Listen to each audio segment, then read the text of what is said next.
The dim glow of the lantern in the Rusty Nail saloon reflected off the barrel of Brett Harlan's revolver as he aimed it straight at Tom's chest. The blast echoed like a cannon, and Tom felt the impact like a mule's kick, dropping him to his knees on the worn wooden floor. Through the fog of agony, he heard her cry out his name. Sophia burst through the batwing doors, her first aid kit clutched tight, those hazel eyes he'd stolen kisses from now fierce with determination. "Perfect," Brett snarled, swinging his gun toward her. "Now I can end you both." Tom tried to stand, but his legs buckled. He watched Sophia step between him and certain death. Could a man who'd survived the Alamo's echoes, who'd laid his first wife to rest with honor, who'd never shied from a fight, could he pull through this? And could a love born in rebellion hold against an entire town's scorn? 6 months earlier, Tom Caldwell was a solid fixture in Dusty Creek, Texas. At 54, he'd carved out his legacy on 3 pillars: his sharp shot, his unbreakable word, and his habit of steering clear of folks' messes. He owned 3,500 acres of prime ranch land, ran a crew of 10 hands, and hadn't skipped church in 15 years. The locals respected him. The bank extended him credit without question, and no woman had warmed his bed since Emily passed from fever 4 years back. That all changed when Sophia Rivera showed up at his gate on a dusty October afternoon, trail-worn and desperate, leading a lame gelding with unfamiliar brands. Her father's old serape draped over her figure like a shield, and when she threw back the hood, revealing that cascade of raven hair, Tom felt a spark he thought was long extinguished. "Mr. Caldwell," she said, her voice laced with fatigue and a soft Spanish lilt, "I need a job and a safe place." Tom eyed her warily, maybe 25, hands too smooth for hard labor, but roughened in ways that hinted at tough times. A faint scar across her cheek, eyes that had seen joy and pain. "Running from trouble?" he asked. "See, my husband." The word lingered like gun smoke. Tom's face hardened. He had a rule against meddling in marital spats. But something in her hazel gazia mix of fire and fragility reminded him of the wild broncs he'd tamed on these plains. "Can you cook?" he finally grunted. "Better than any gringo in Texas. Clean, spotless as a saint's robe. And when your man comes hunting—" Sophia's hand drifted to the dagger at her belt, a slim blade with an ivory grip. "He'll regret it." Tom hired her that day. For 2 months, they danced around each other like wary coyotes. Sophia proved her worth. Her meals were heaven sent, her cleaning ruthless. She patched his shirts with fine needlework, shone his boots till they gleamed, and asked for nothing beyond the spare room by the kitchen and fair pay to stash away. But it was the little things that chipped away at his walls. The way she sang soft Spanish tunes while rolling dough, her hips swaying naturally. How she'd stop chores to watch the sun dip behind the hills, her face glowing with quiet yearning. The evening he caught her crying by the window, fingers tracing faded bruises, he looked away at first. "Why the tears?" he asked one night, surprising himself with the Spanish he'd picked up for border skirmishes. Sophia glanced up from mending his jeans, eyes shimmering. "I cry for the happiness I once knew." That's when Tom Caldwell, upstanding widower and town elder, slipped up. He reached out, thumbing a tear from her cheek. Sophia's breath hitched, lips parting, and for a heartbeat, the 3 decades between them evaporated. Then she pulled back, cheeks flushing. "Forgive me, sir. I shouldn't know," Tom said low. "You shouldn't." But the seed was planted. From then on, the air hummed with tension. Sophia would stretch for a high shelf, her arm grazing his. Tom found reasons to linger in the kitchen, inhaling her scent of cinnamon and sage. Their hands brushed passing dishes, each touch igniting sparks. The pressure built like a gathering storm, until the night Sophia's husband tracked her down. Tom was tending the stables when her scream pierced the air. He bolted to the house, Winchester in hand, and found Sophia cornered by a wiry man straight out of a nightmare. Luis Ramirez, scarred from bar brawls, eyes cold as steel. "Mi mujer," Luis hissed. "Time to come home." "Never," Sophia whispered. Luis grinned, flashing crooked teeth. "The last fool who kept you from me ended up coyote bait." Tom emerged from the shadows, rifle leveled. The lady said no. Luis sized him up. Tom's graying hair, steady aim, unyielding stance. "You're too old for this, viejo. Back off." "Can't." The standoff lasted 6 seconds. Luis drew first, quick as a viper, but Tom hadn't outlasted Comanche raids and the Battle of San Jacinto by being slow. His shot rang out, and Luis crumpled, a clean hole through his chest. Sophia stared at the body, then at Tom, eyes wide with shock and relief. "You killed him. Had to. His kin will come. They don't forget." Tom holstered his gun, the weight of the moment settling. "Let him." That night, as they buried Luis in the hard soil behind the barn, Sophia spilled her tale. Sold to him at 16 to settle family debts. 5 years of beatings before she stole a horse and fled 4 days straight. Death on her heels, hope ahead. "Why my spread?" Tom asked over the fresh grave. "Heard tell of the rancher who fought fair with Mexicans in the wars. Paid honest wages, never cheated cards or women. She met his gaze in the firelight. I prayed a man like that might show mercy. And now?" Sophia stepped close, her warmth cutting the chill. "Now I think fate had more in mind." Tom's defenses were shattered. He'd held firm for months decent, proper, but with death fresh and life throbbing, restraint felt foolish. "Sophia," he rasped, "I'm old enough to be your pa, but you're not." Her palm pressed to his chest, over his pounding heart. "You're the man who saved me, who makes me feel whole. The town will damn the town." She rose on her toes, lips inches away. "Kiss me, Tom Caldwell, before we burn up wanting." He did. It began tender, but Sophia surged in, arms around his neck, body molding to his.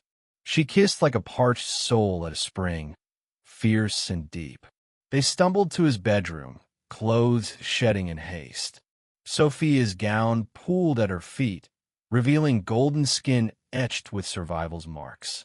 Tom's hands trembled, tracing her shoulders, the curve of her hips. He felt at all the silk of her hair, her gasp as he kissed her neck, her fingers mapping his old scars with care. They joined with urgent gentleness, months of denial exploding. Sophia met him boldly, nails digging as she moaned his name. Tom gave everything: years of solitude, winters of loss, a lifetime of control crumbling. After tangled in sheets, Sophia's head on his chest, she whispered, "What now?" Tom stroked her back. "We face it together. If the town turns, we move on. If his family comes, I'll handle him." Sophia lifted her head. "You'd give it all up? This was just treading water till I died. You woke me up." She kissed him sweetly, a vow unspoken. Outside, thunder rumbled over the hills, a coyote yipping in the dark. Gossip spread like wildfire in small towns, and Dusty Creek was no exception. By Sunday, whispers flew. Tom Caldwell shacked up with a young Mexican gal.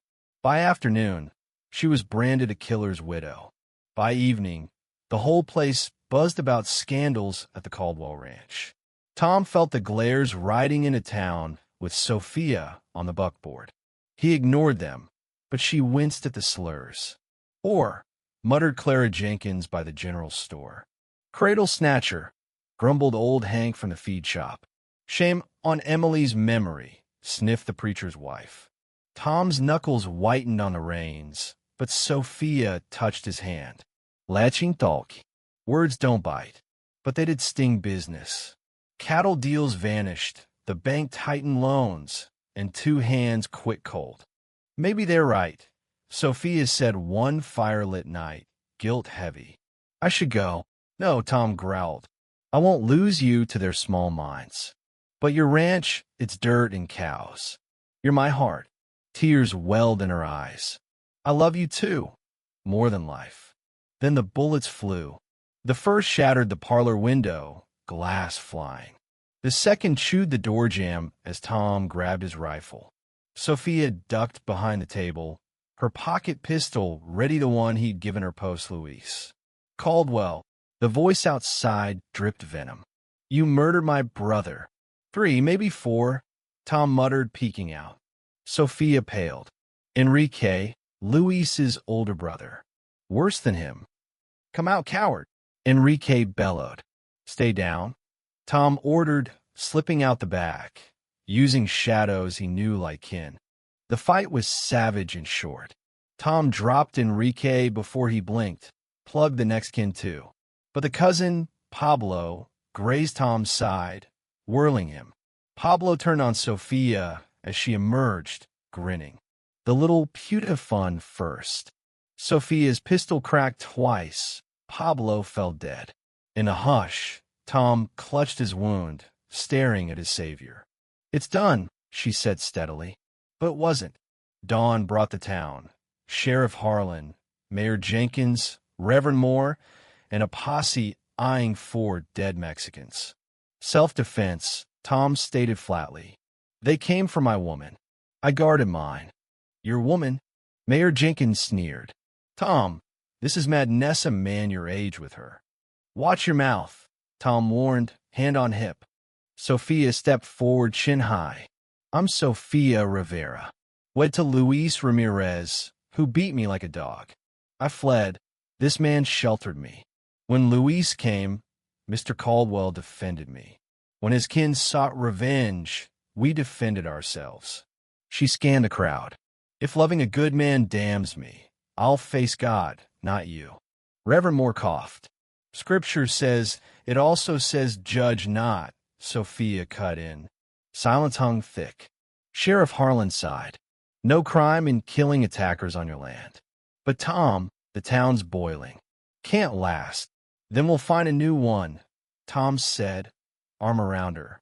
3 weeks on, Tom stood in the Rusty Nail with a deed in pocket. Ranch sold to an oil outfit from Houston. 500 acres, house. All for a fresh start where Sophia faced no hate. Sure about this?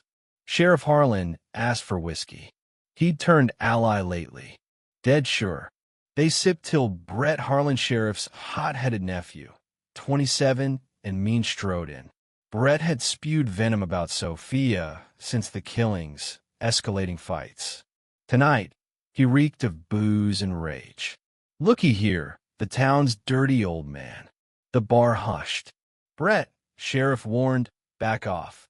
Nah, I'm sick of this geezer mocking good folks, parading that Mexican tramp like she's queen. Tom set his glass down slowly, but Brett drew fast. The shot slammed into Tom's chest, flooring him. Through the haze, Sophia's scream. She rushed in trained as a healer in her village kit ready. Brett aimed at her. Now both. Sheriff Harlan shot Brett in the back. He dropped. Kneeling by Tom, how bad? Sophia tore his shirt. Bullets lodged near the heart. She worked feverishly, mixing herbs fetched from the ranch, probing, stitching. Tom faded in and out, but she was constant. Don't die on me, she hissed. Not now. Deed pocket, sold ranch, he gasped. Her eyes widened. For us. New life. She kissed his brow. Stubborn hero. Then she stood, facing the gawking crowd. Hear me. I'm Sophia Rivera Caldwell. This morning, we wed in secret at the Mission Chapel. Gasps rippled. Tom shock matched. I'm his wife before God and law. Speak ill now to my face. Her hand on the pistol, the crowd recalling her aim. Silence. Widow Green stepped up first. Congrats, Mrs. Caldwell. Others nodded, not all, but enough. Young Timmy saluted. Old Jose grinned. 3 months later, Tom healed enough to travel. They packed the wagon, bound for Arizona's valleys, where no one judged pasts or ages. But Dusty Creek had shifted Sophia's healing. Her stand wore down biases. "You could stay," the sheriff said as they readied. "Folks are warming." "No," Tom said, holding Sophia. "We've earned our peace." She smiled. "Paradise ain't a spot. Me amorit's us." The wagon rolled into the sunrise, love carrying them to a horizon of promise. In Arizona, they built a modest spread, raised a family, and lived long, their bond unbreakable, proving love conquers all. What do you think about Tom and Sophia's story? Do you support their love despite the age gap and the town's prejudice? Share your thoughts in the comments below, take a stand, and let me know your views.